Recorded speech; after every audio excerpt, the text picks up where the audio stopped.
এই তথ্য কি আমাদের কাছে নাই? শুক্রবার বিকেলে বাংলাদেশ সুপ্রিম কোর্ট বার ভবনে বাংলাদেশ কংগ্রেস আয়োজন করে আগে কোন নির্বাচন, স্থানীয় নাকি জাতীয় বিষয়ক গোলটেবিল আলোচনা। আমরা কিন্তু এই সরকার এ সময় সুষ্ঠু ভোটের জন্য নির্বাচন কমিশন সংস্কারের কথা বলেন বাংলাদেশ কংগ্রেসের চেয়ারম্যান।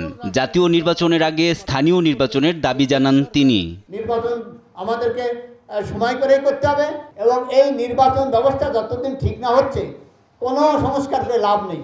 কারণ নির্বাচিত প্রতিনিধিরাই দেশ পরিচালনা করে, রাজনৈতিক দল দেশ পরিচালনা করে, আর সেই রাজনৈতিক দল যদি জনবান্ধব না হয়, ক্ষমতা নষ্ট দিয়ে টানাটানি করে, ক্ষমতা কুক্ষিগত করতে চায়, প্রভাব প্রতিপত্তি সৃষ্টির জন্য ভোট দিতে বাধ্য করে, তাহলে ওই রকম নির্বাচন কোনোই প্রয়োজন নেই। অনুষ্ঠানে বাংলাদেশ ডেভেলপমেন্ট পার্টি, জেএসডি সহ কয়েকটি দলের প্রতিনিধিরা অংশ নেন। রাষ্ট্র কাঠামোর সংস্কার করে দ্রুত স্থানীয় নির্বাচনের দাবি জানান তারা। নির্বাচনটি হওয়া উচিত সংবিধান সংস্কার সভার নির্বাচন এবং জাতীয় সংসদ নির্বাচন একসাথে।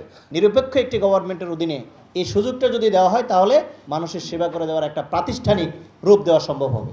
এ সময় বিএনপি চেয়ারপারসনের উপদেষ্টা মাহবুব উদ্দিন খোকন জাতীয় নির্বাচনের তারিখ স্পষ্ট না করায় সরকারের সমালোচনা করেন। আমি আপাতত বাংলাদেশের রাজনীতিতে এখন মেকাচ্ছন্ন মনে হচ্ছে,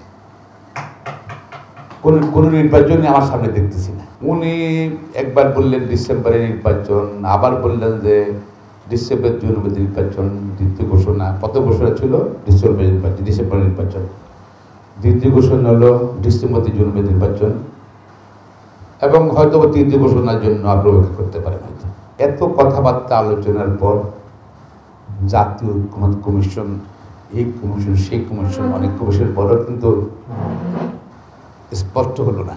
অনুষ্ঠানে ইসলামী আন্দোলন বাংলাদেশের পক্ষ থেকে শরিয়া আইন অনুসারে নির্বাচনের দাবি জানানো হয়। মনে হবে যে এরা সঠিক নির্বাচন করতে। এনআই নাহিদ, দেশ টিভি, ঢাকা।